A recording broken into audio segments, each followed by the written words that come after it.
Jb4 Performance. I just wanted to shoot a little video for you guys new to the platform. Whether you're getting into a used Mk7 or 7.5 or picking up the new Mk8s that are coming out. I just want to go over some of the options for those of you that might be conscious of a warranty or kind of on the fence of whether or not that matters to you. Heat's kicking on, sorry about that. I don't have my normal setup. I don't have my tripod or my external mic, so bear with me. I know the sound quality isn't gonna be perfect on this video. But anyway, to get to the point, the two most common first mods for these cars, as far as adding significant power, would be either Jb4 or a conventional full-blown tune, most popular right now being EQT.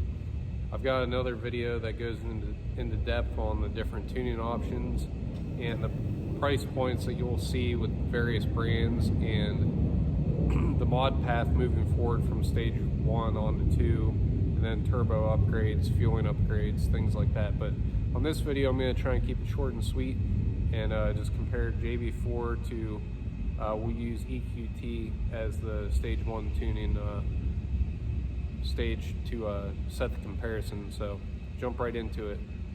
Cost wise, you're really kind of splitting hairs between the two.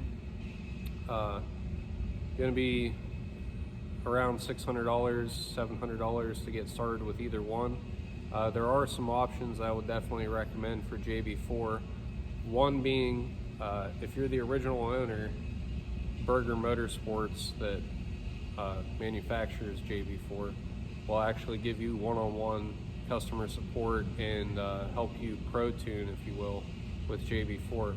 So with that said, it is not a tune, it's a piggyback. So you're not jeopardizing warranty as far as anybody's concerned. Once it's removed, there's no trace of it being there, give or take, depending on how it's installed. There are companies that offer a pigtail harness that adds the reference for, I believe it's ignition. It's either ignition or fuel. I've never installed a Jb4, but there's a pigtail harness available from, I want to say, 1 or 2 different manufacturers that makes it 100% plug and play. If you just use the supplied kit that comes with Jb4, you're going to splice into factory wiring, which me personally, I don't like to do. You're just creating a path for corrosion to find its way in, or probable issues down the road as far as that goes. So anyway, back to Jb4. Undetectable, unlike a tune, and there's different functional features that you can unlock for a reasonable amount of money. They've got a dongle for Bluetooth capability, so you can actually mount your phone in the cockpit of the car to monitor parameters and use that for data logging as well. I do believe that you can use a cable to data log as well, but having your phone set up is a nice feature to have. So there's basic tunes already set up, if you will. Like I said, it's not a tune, it's a piggyback, but there's basic maps. Map 1, I believe, is bypass. Map 2, and then moving on up through the range will give you more significant increases in timing and boost. Jb4 doesn't have a function to actually control fuel or the richness or leanness of the mixture, but because these cars have a closed loop system, it's able to adjust within reason to added boost and timing. So if you're not familiar with that, there's lots of great information out there on Jb4. I'm just going to very lightly brush into it.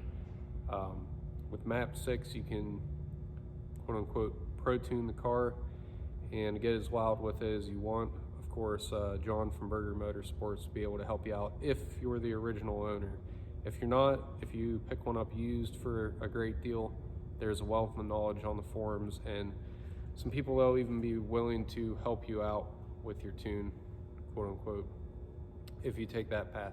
So moving on to EQT, and I'll put a graphic up somewhere in here to show a current screen capture of Jb4 versus EQT. Actually, I'll throw that in right here.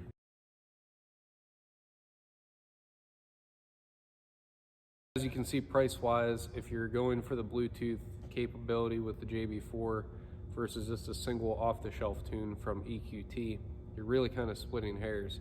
So this is where that making that conscious decision whether or not the warranty means something to you or not.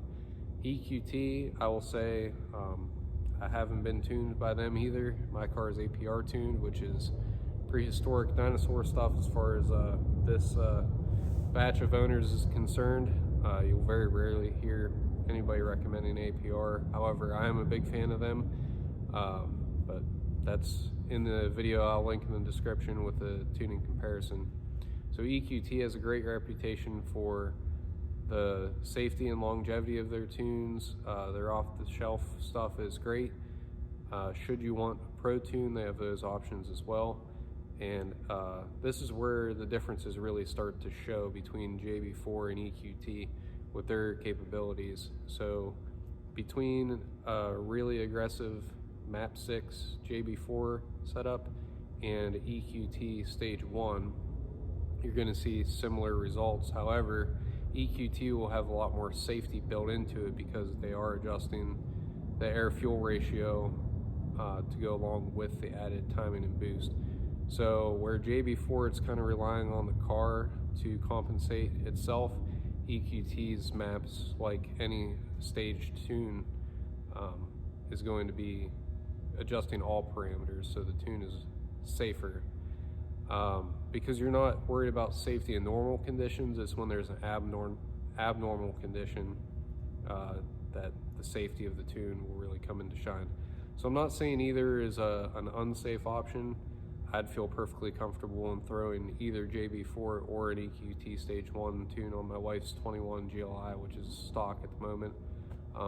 But for her purposes, it's plenty fast. She didn't even want me to do the mods. I've already done to it. So I'll keep the modding for my car as far as significant mods go, and leave that one alone for now.